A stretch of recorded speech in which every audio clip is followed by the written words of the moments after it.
that is on its way. Again, guys, we're recorded, so be aware that we are saving everything we do and save here. The next module that we're going to talk about is identity management. Identity management in the system, we're talking about accounts, we're talking about privileges. This is a little bit I wouldn't say out of the ordinary, but it diverges from the previous modules in the fact that we don't talk about the concepts first and then look at the workspace. We talk only actually about concepts. And in the meantime, I will do a couple of demonstrations along the way, because this is a very, I would almost say, high density module, because if you look at the topics, there's a lot to talk about. One of the things is the customer account transfer that we already covered prior last week, one of last week's sessions. Thing is that the customer account transfer will work only if all the services support transfer. And this could mean, or this could be, for instance, blocked by a connector. If the connector does not support transfer, moving one customer account to another, let's say vendor on the, or seller, distributor on the vendor side, it still could be that the vendor is supporting it, but if the connector doesn't support it, we cannot do an account transfer. So having said that, I'm going to quickly talk about it at the end of this module. This is like I said, content-filled module, so let's kick it off. First topic, accounts and users. What we're talking about here is accounts as in provider, as in reseller, as in customer. We have different types of accounts, and within these accounts, there can be different types of users. And what I mean with users is at customer level, we have admins or admin or staff members, and end users or service users. At reseller and provider level, we have more levels, and those levels are not present by default. That is a key thing. We show here things like operations, like customer service, like marketing, like sales. We don't have that by default. You have to create those roles and assign those roles to the individual staff members or admin accounts. What we have is one role, the full godlike user, meaning he can do everything, he can change everything, he can see everything, etc., etc., etc. If you want to create roles for people who should not have that, you have to create your own roles there. So a couple of that's one thing, and we're going to look at those privileges and roles in the next section of this module. First one we're going to look at is what are those two types of users that the customer has. The customer being, I would almost say, the most important account type in the platform. We've got admin and we've got users. Admins are administrative personnel of that account. They could be managing the services, they could be managing subscriptions, they could be the people that are responsible for approving a credit card. But they are, let's say, managing that account, managing up to a certain point. You could limit, you could even create roles for a customer where one person of the customer logging in can only pay the invoices, whereas another one can only create subscriptions, where a third one can only create users, etc., etc. That is all technically possible. What we most of the time see is that there's one admin, one person doing it all, and then creating the end users. The end users are the consumers of those services. They are the people that that admin gives a license for Office 365. That is that user that logs into the Dropbox account so that his data is not only replicate it to Dropbox from his laptop, but also that he can share that data with his colleagues. And whoever makes a change, the last change will be seen. That is what we're talking about when we talk about a user. So who can assign, who can create users and services to users? Well, the account admin can do that. They can create services to new users, and they can create services to existing users, of course.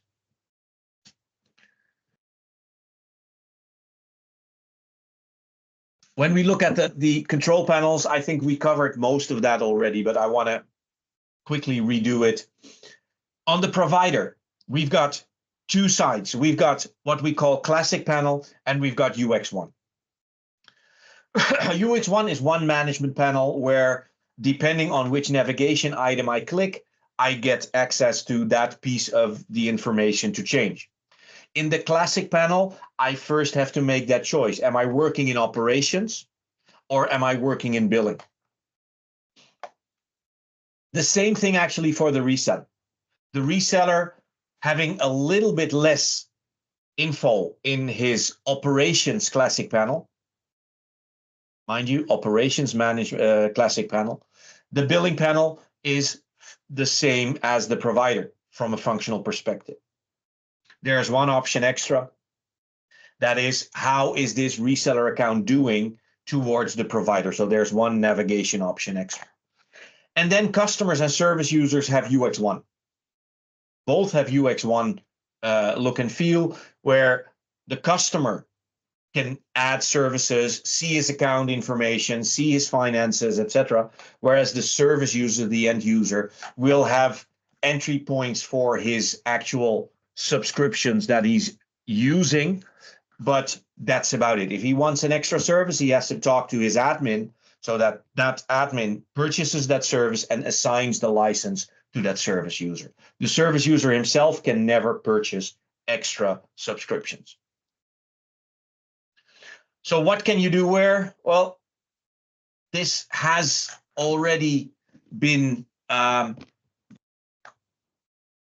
changed, but in the classic panel, you can do everything except, and that's a key thing, except for buying a subscription or selling a subscription that is based on a product lifecycle management product. I need to be in UX1 for that. For the customers, there is no classic panel anymore. What can you do here? You can add colleagues. You go in UX1 to users, or you go to billing in classic panel and the system users item. You create a user and you assign the appropriate roles in one flow. What I don't like in this case, and I'm going to demonstrate it. Let me go to, as a provider, to UX1. Of course, I need to re-log in, log out, log in again. And I'm going to UX1 here. If I go to users and I add a new user,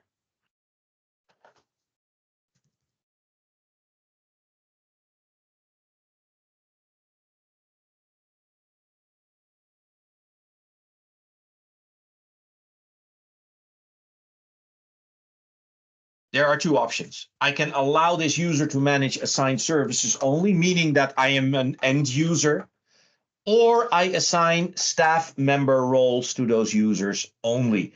And you see two, staff member defaults and account administrator. In UX1, I cannot assign billing roles. I can only assign operations roles. And if I do this here, I can see all roles that are created in operations. So there might be 3 or 4 more here. But I will always be a full admin in billing. This is for me the reason to skip UX1 for user creation if it comes to colleagues of me, because I cannot work on a granular basis. What I prefer to do is in billing, go to users and add that new user here.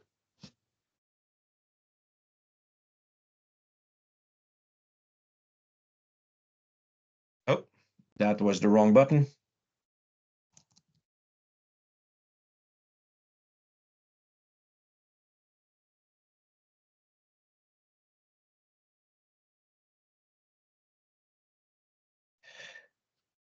Since I am an admin, when I do this, we require an address.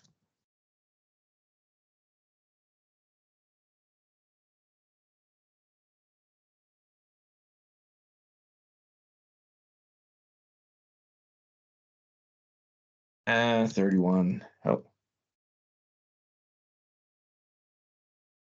Let's put in some information. Next. And here you see I can now add billing roles as well as add service management roles. These are the operations roles. So here I go through a wizard where I can immediately assign the appropriate roles to the right people. So for me, there is still a reason to have the classic panel. And this is one of the key reasons for that. I'm going to create a full admin, account administrator, finish. So now there is the last page. There I am. In general, you see everybody gets his login name as an email address. I refuse to do that just to show you that I can do it without that item. Of course, the better way or more general way would be an email address, but in my case, I'm not doing that. So I created a new admin in this case. If I need to do that for a customer, of course, I need to log in to that customer.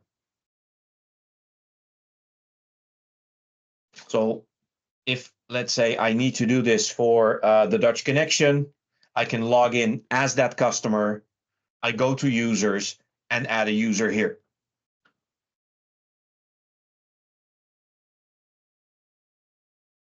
Isn't there another way of doing that? There is, actually. Let me show that to you. If I go to that customer and open it here, there is also a tab called users, and I can add those users at this point as well. So there are, in most cases, as a reseller admin or as a provider admin, I can do those things in different ways, depending on what I prefer.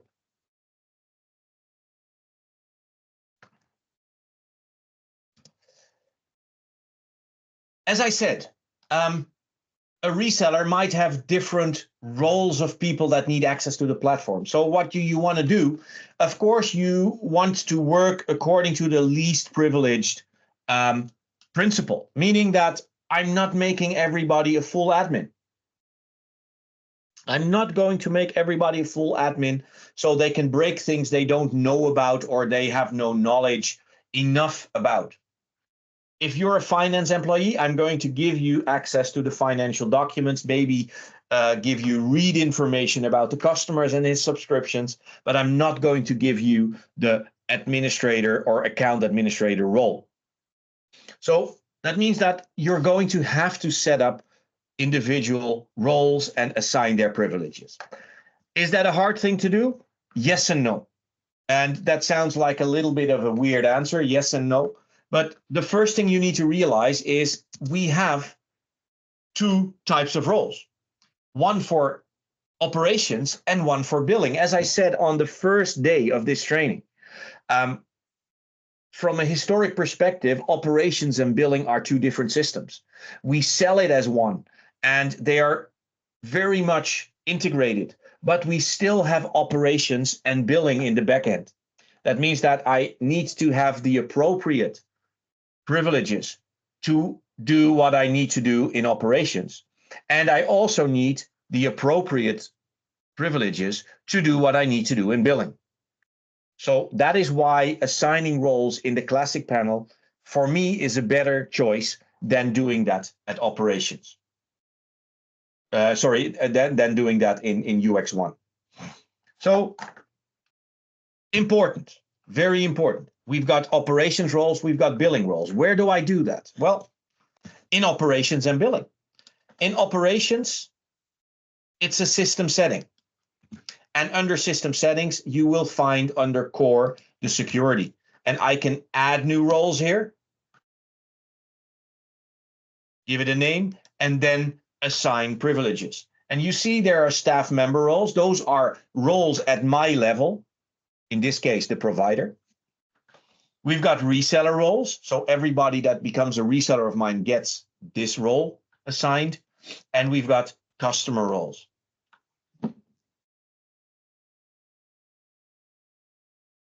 So let's add a new role and say this is a finance user. And here I assign all those privileges.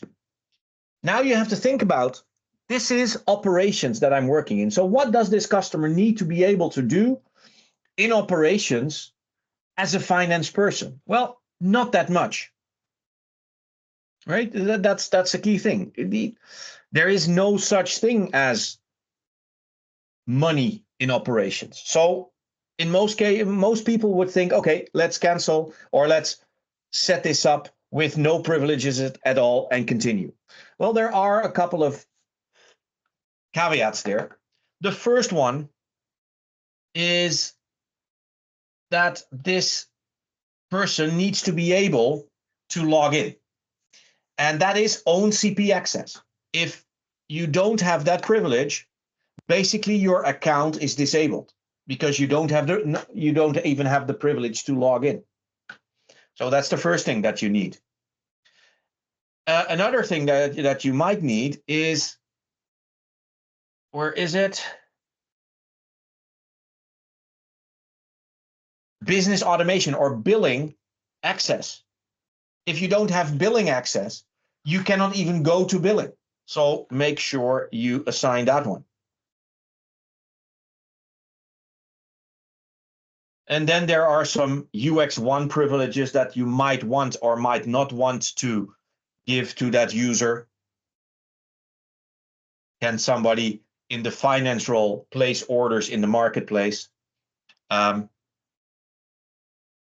Adjust costs or adjust prices so that we set a special price for that customer, things like that.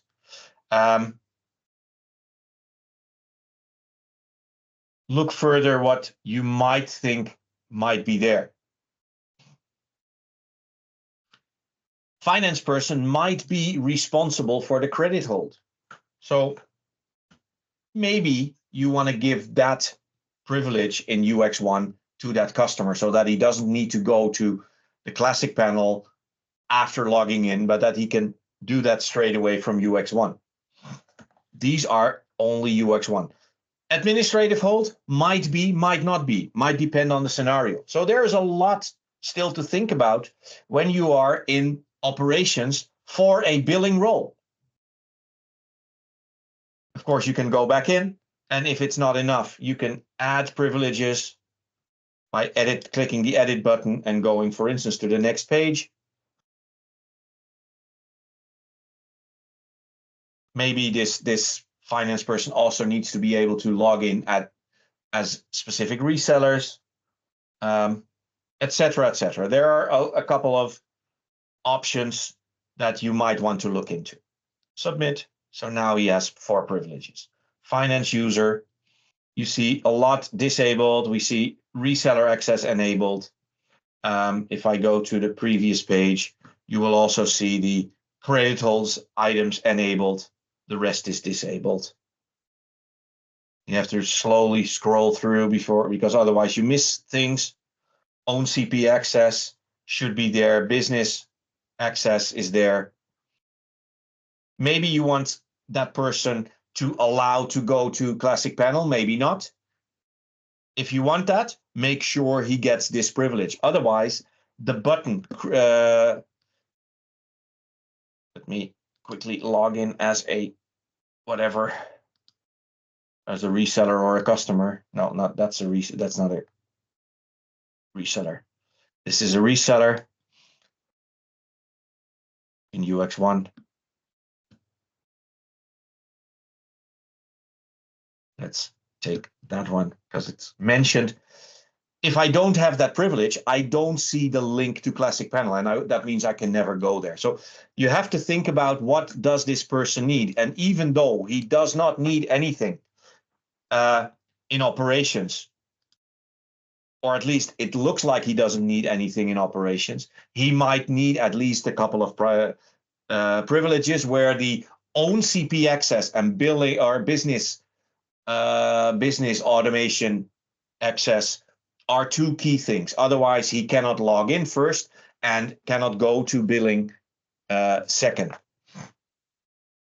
Classic panel UX1 depends on where you are, of course. And then in billing, you have another security option. Here it is. Under system security again. You can add your own roles here. Let's call it finance. Next. Privileges here are also fairly simple. Just give whatever they need. The description is pretty good. In this case, let's say that somebody from finance needs to be at least able to see customer orders, maybe not create, maybe not process. He might need to see the details of a customer account. Again, administrative hold.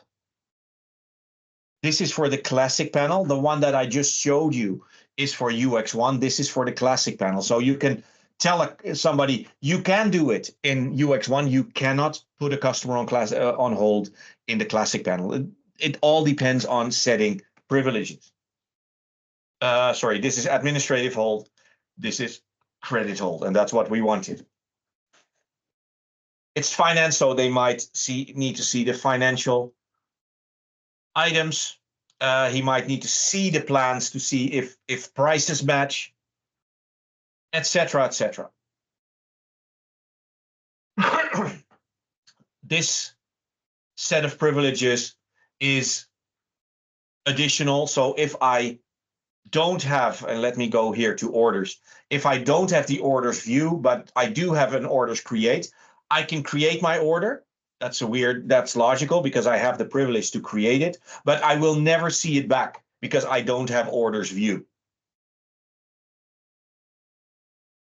Just putting some stuff in there, and I'm going to finish this. I gave some roles there. So now I have a finance user in billing. I've got a finance user in operations. So now I can create my finance users. That's a very sometimes confusing thing for a lot of people, that we have billing and operations as two individual systems, especially if those people have only worked with UX1, where it seems to be a single system. It's not.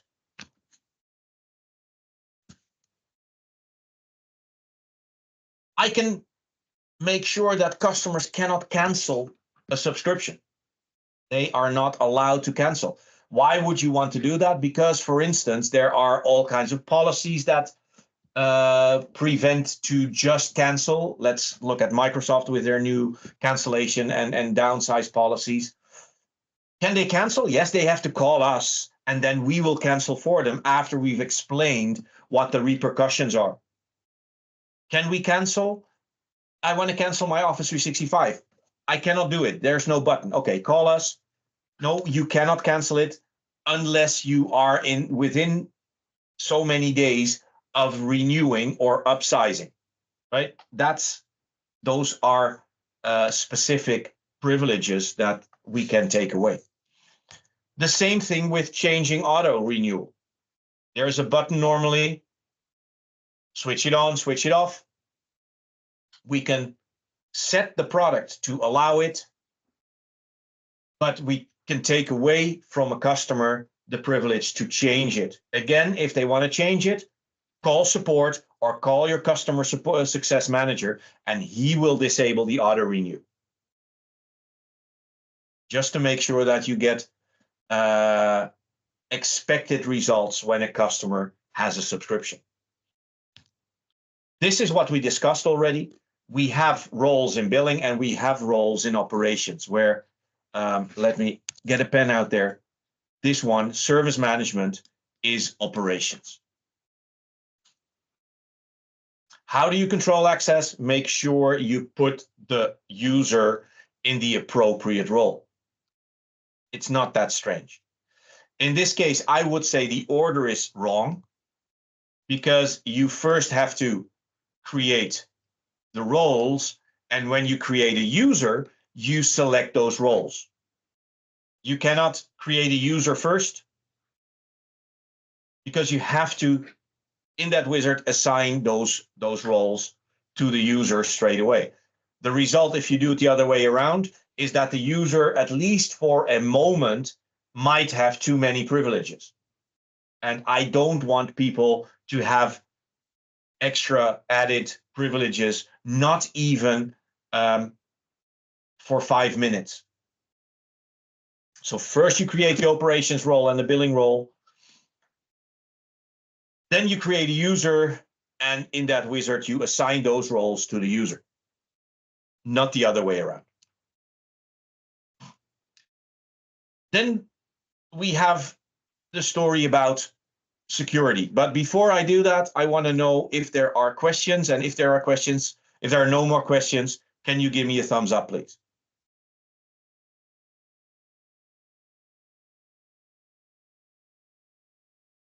Perfect.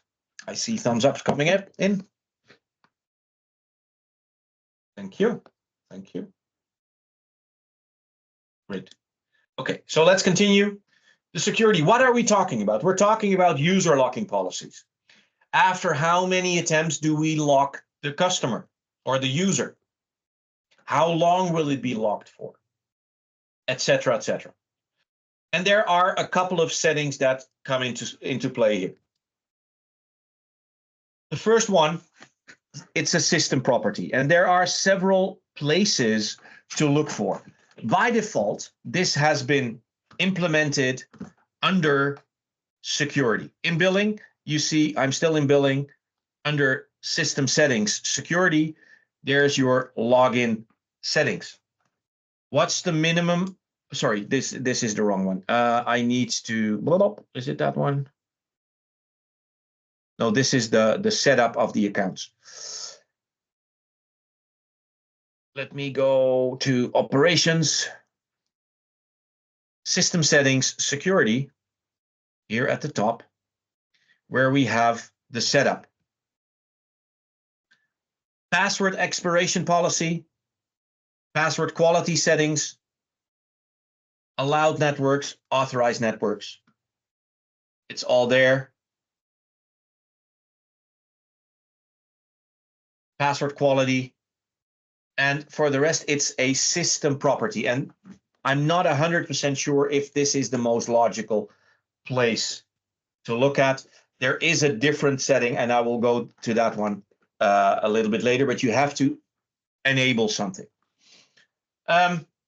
Here we have a lot of system settings, and the UI is garbage for this one because we have space enough for the actual line to be in a single line. But here we have password history expiration.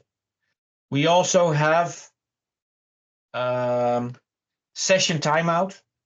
How long can I have an idle session? Where are we? User session and the user locking period.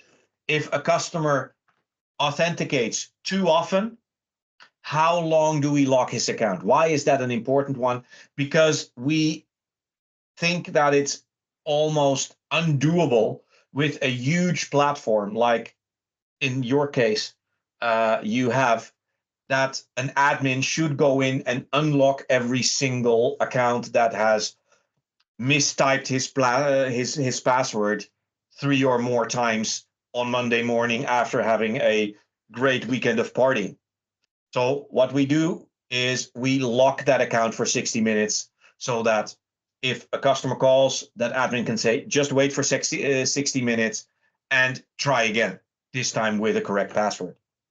But we also have the number of attempts. I have to find that one in here.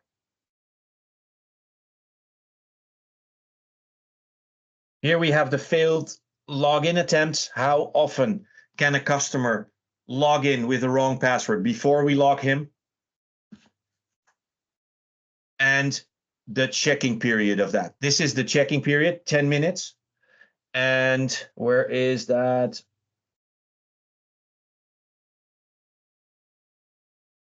Other thing. Here we have the maximum authentication attempt. They're both 10, meaning that within 10 minutes, we count to 10. And if it exceeds the 10 wrong attempts, we lock the user.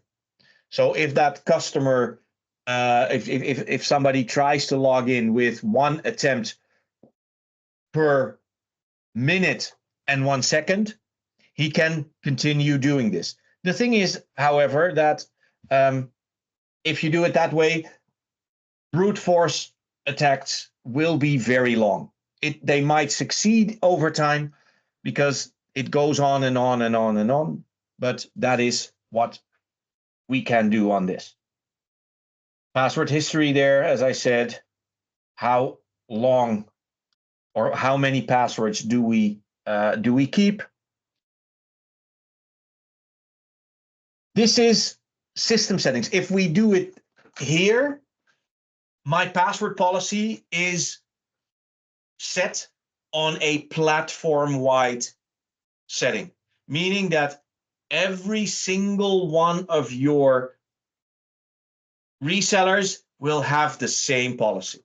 What we have added since is the identity service. And in the identity service, you see that the first thing you might have to do is to enable it. And after that, we have both a password policy about the minimum length, what should be there, what is the password expiration period, as well as the brute force protection. And this setting works at a reseller by reseller level. So in your case, Argentina can set a different one than Brazil, and Brazil can set a different one than, for instance, Chile, etc., etc. Because you set it on a brand by brand setting. Different options where we can set also a different password policy per brand instead of setting it on a platform basis. So I prefer the identity service setting. The only different thing is that it means I have to enable IDP. IDP is an additional module. It's not an additional module as it'll cost you, because I think that this module, because it's so much better than the initial setting, is configured for every single platform, but still it's a module that needs to be installed and then needs to be enabled.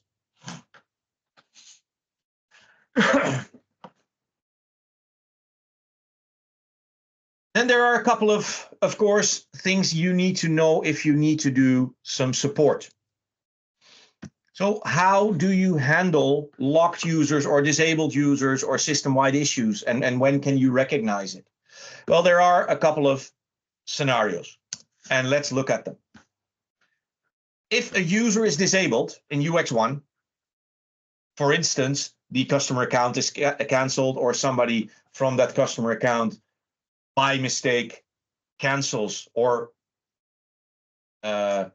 really actively disables a user in UX1, the customer will see this error message. How do you troubleshoot it? Go into the control panel, either UX1 of that customer or in your own classic panel, and see whether or not that account is disabled. If it is disabled, verify with the customer accounts admin if that is intentional or accidental, and then you can solve it. The moment a customer tries, come on, my mouse is acting weird, tries to lock or tries too many wrong passwords, we get a different message. What are the options? The user needs to do forgot password and act on that email that he receives, but he can only do that after the locking period is over. You can unlock a user manually in the operations panel if it's a very important customer. But in general, like I said, the locking period is about an hour. So you go drink coffee, do something else, go into your meeting, and after an hour, you can try again.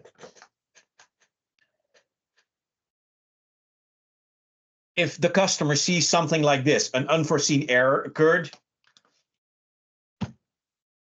don't troubleshoot. Just report an issue to our managed services or to your support team or your platform management team. And this one is the weird one. Remember that we discussed that finance user in operations. If I don't give that finance user the privilege to access his own CP access, the checkbox, this is the status that customer will see. The account is enabled, but by not having the privilege, he is, let's say, he is disabled by privilege. So that's a tricky one. This is the one that happens every once in a while, and then people forget that that somebody in operations that only needs access to billing still needs to be able to log in. And the thing is, you always log into operations. That is where your credentials are verified. Even if you go to UX1 straight away, operations authorizes you. And if you don't have the privilege to log into your own CP, guess what? You will have an issue.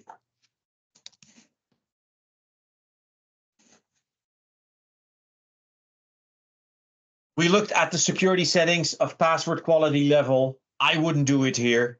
I would go personally to the identity service here and set your password policy there, because you can do it more granular. Let me edit this, where I can see what are the required character types. Do I want 3, only these 3, or do I want all 4 types?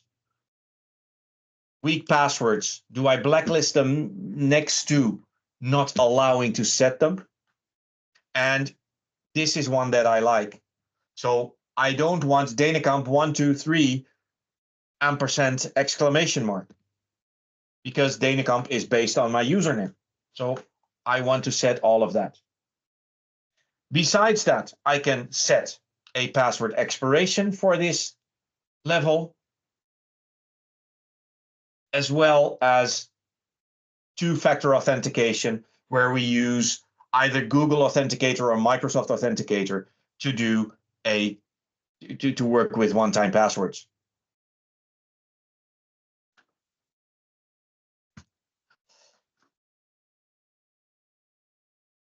We also have the password expiration. I showed you that the identity provider is more granular to that, and that is what we're looking at here. What is the idea of the identity provider? It adds functionality. It adds that 2-factor authentication. It adds extended password policies without changing the login form.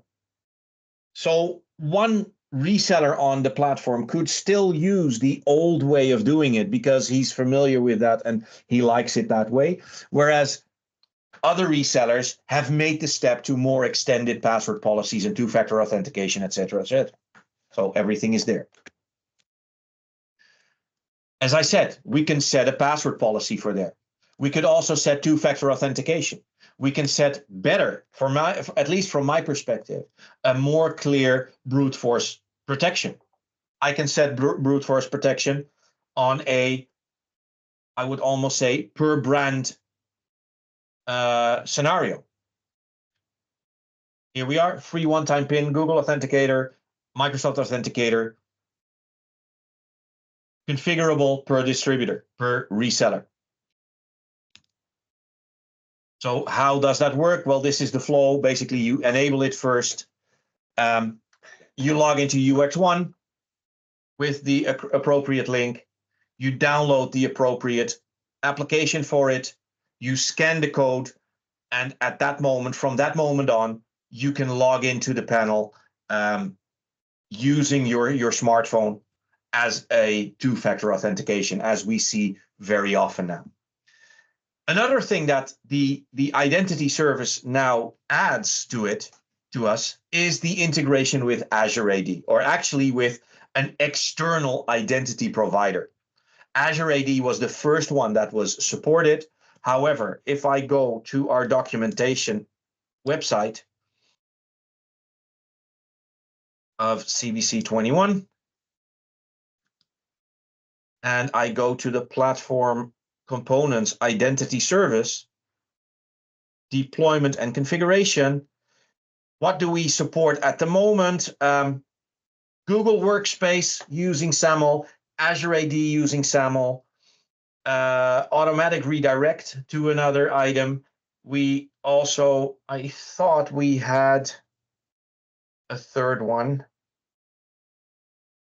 As far as I know, at least, anything that supports SAML, at least, is a supported way of setting up this this authentication. I thought we had another one set up here, but it's not there. Maybe it's because we now have, oh, Okta, here it is, Okta. That's the third one. Azure AD, Google Workspace, Okta are all at least officially supported items, but recently I was working with a customer that wanted something else. And what we heard from our identity service team, they said if they support SAML with the email address as the authenticator, we can support it. And that's a good thing, of course. That's a good thing.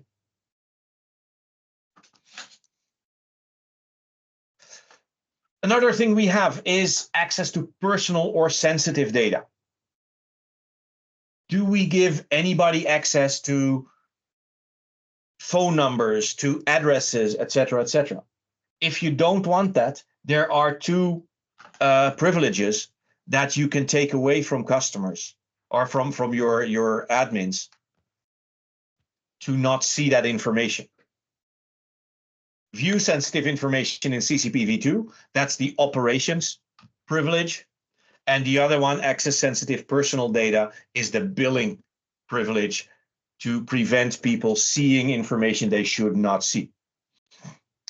Besides that, and that's a key thing, at least in Europe, and probably it's starting to be more and more important across the globe, is anonymization of that personal data. If a customer leaves you, or a staff member leaves a customer, we can do an anonymization request. Of course, this can only be done if the account or the user itself is disabled. We cannot anonymize anything where that person still accesses the platform, because it's a financial system. We need to be able to trace and track who did what at what moment in what control panel from which IP address, etc., etc. So only canceled accounts can be anonymized, meaning that with the account we will anonymize all user data as well, or a canceled or a disabled user can be anonymized. How does that work? There is a special privilege for it, and we say, okay, create a data protection officer with that privilege. We do have a data protection application in there that data protection officer has access to it. And in that data protection application, the data protection officer can select in operations that user, can select in billing that user, and anonymize it. What happens in the background? It means that in every single system module that allows for this, that means the integration needs to enable this, we anonymize that data. Some modules require manual input. Why? Because the integration does not support it.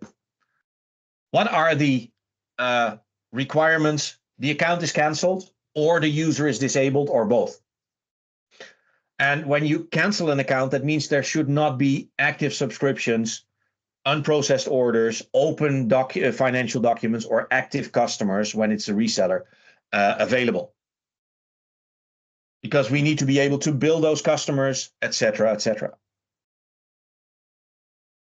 And if we anonymize an account, we first anonymize all users of that account, and then we anonymize the account.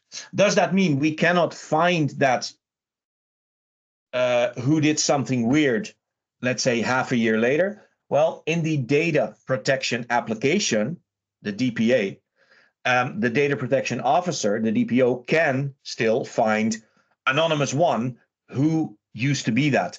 That means that he has that special privilege, so he can troubleshoot or he can figure out that information, whereas the normal users will only see that anonymous one at some point was a customer, and anonymous one had a subscription to Office 365. Nothing more, nothing less. So for that, we allow for a privacy policy as well. If you do GDPR, you need to tell your customers that you do GDPR and that they have to accept that policy. It's a system set, or it is in the system settings that you enable the privacy policy first, and then you take the next step. So let me go into my control panel again.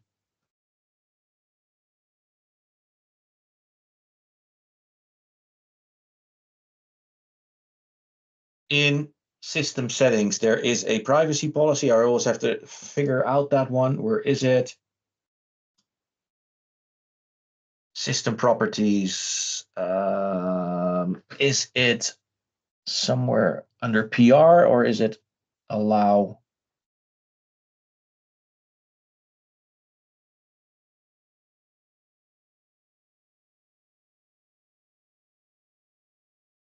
Anything that is disabled, I need to look up.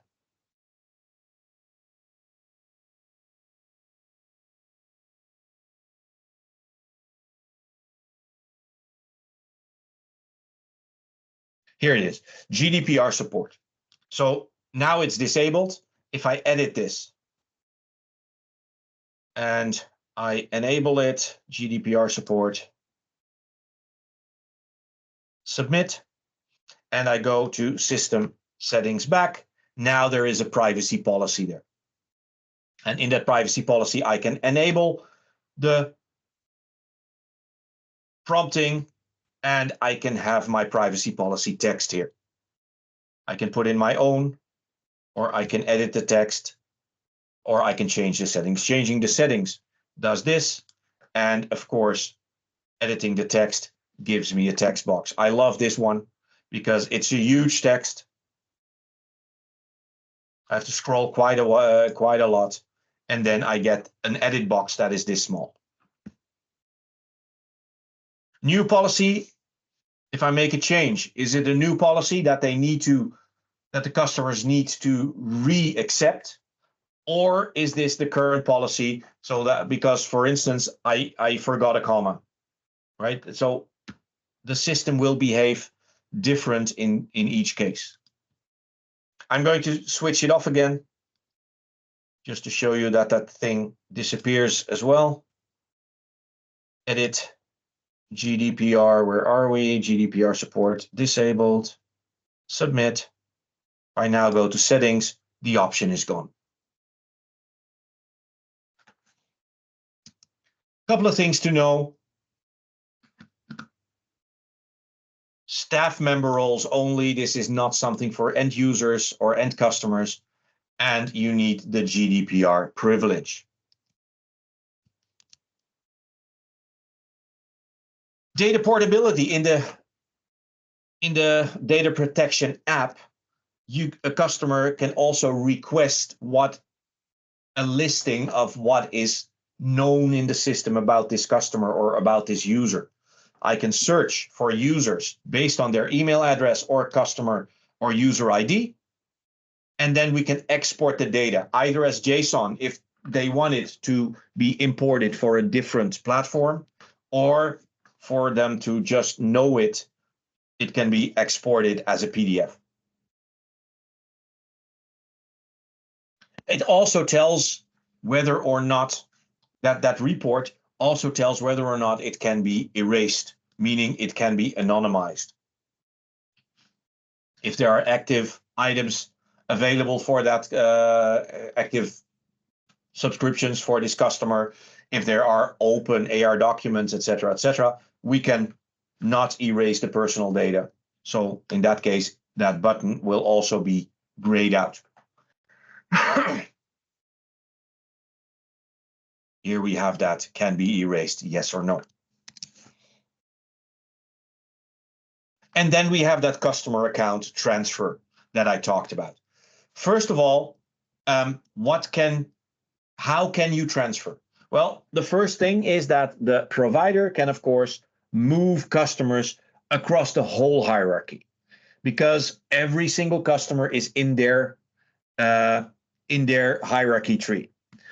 If a reseller wants to do it, the reseller can only move a customer or transfer a customer between his hierarchy.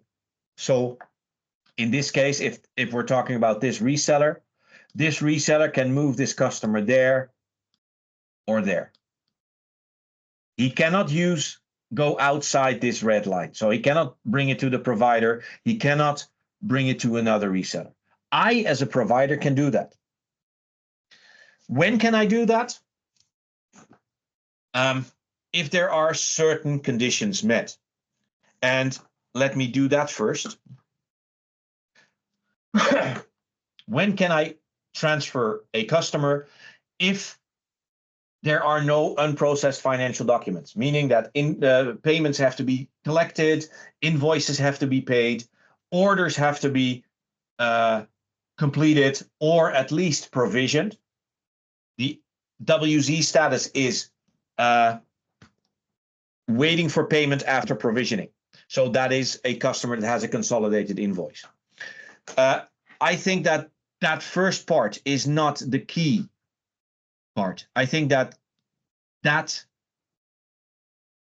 and that one are the key items. The accounts services support the transfer. And of course, the reseller source and the reseller target have the same currency. So that means that it will not be possible to transfer a customer from Argentina to Brazil or from Argentina to Uruguay. Why? Because those accounts as a reseller may be on the same platform, but they have different currencies. That's a very important thing. Of course, the reseller has a client account resource. If you onboard a reseller, normally we would say you have unlimited customer options, but you can limit that. You can say, hey, you're a reseller, but only for 100 customers. Very weird thing. I'm coming to your question in a second, Ana Paula. Then if we transfer, what options do we have? We have two options. To the same legal entity, just a different opco under it. So we do everything: subscriptions, terms and condition acceptance, payment methods, etc., so that it doesn't fail. Or we can do a different legal entity. We are moving a customer from one competitor to another for whatever reason. In that case, I would say just the subscriptions, because there are probably different terms and conditions. So the customer has to accept those again. And what can we do for the payment method? For the payment method, we can only copy it if that target vendor, target distributor, I should say, has the same payment method. So if one reseller accepts Visa and the other reseller only accepts MasterCard, it's even no use to transfer that Visa card information to the new distributor.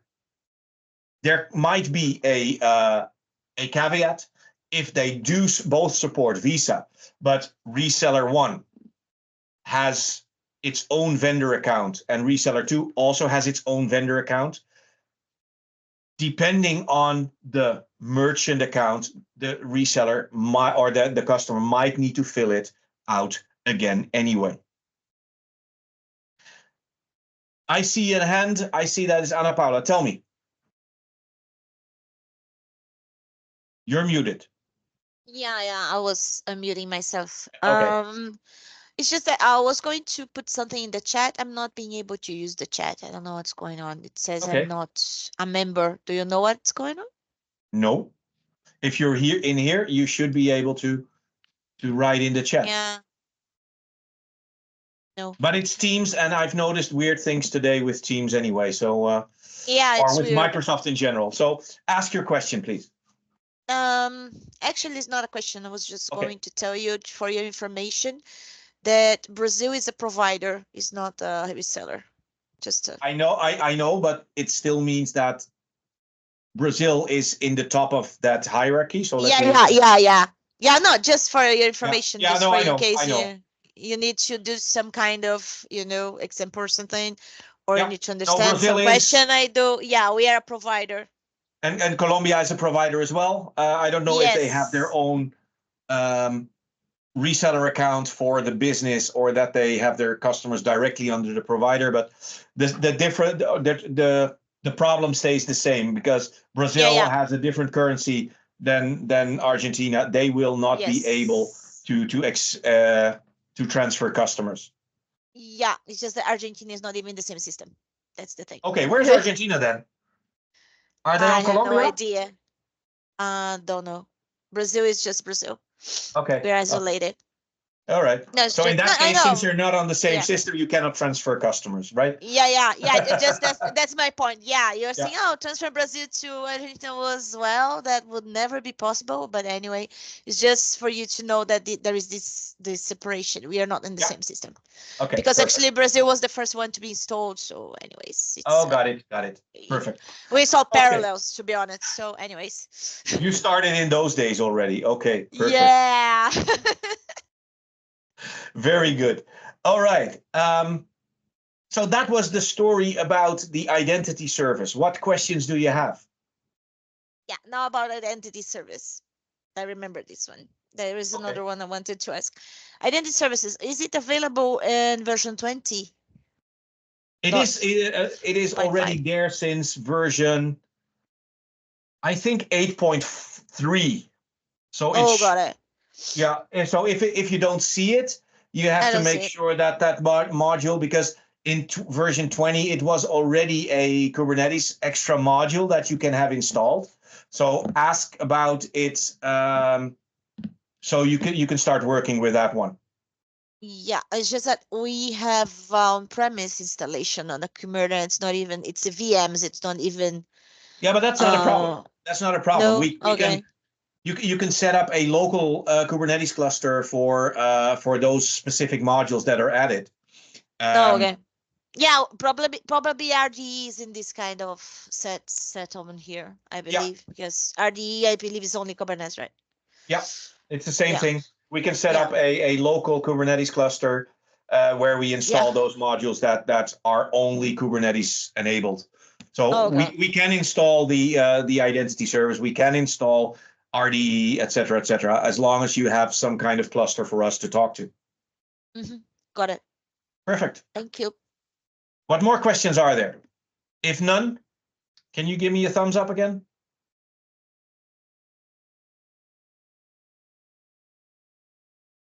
Perfect. So let me quickly scan my deck.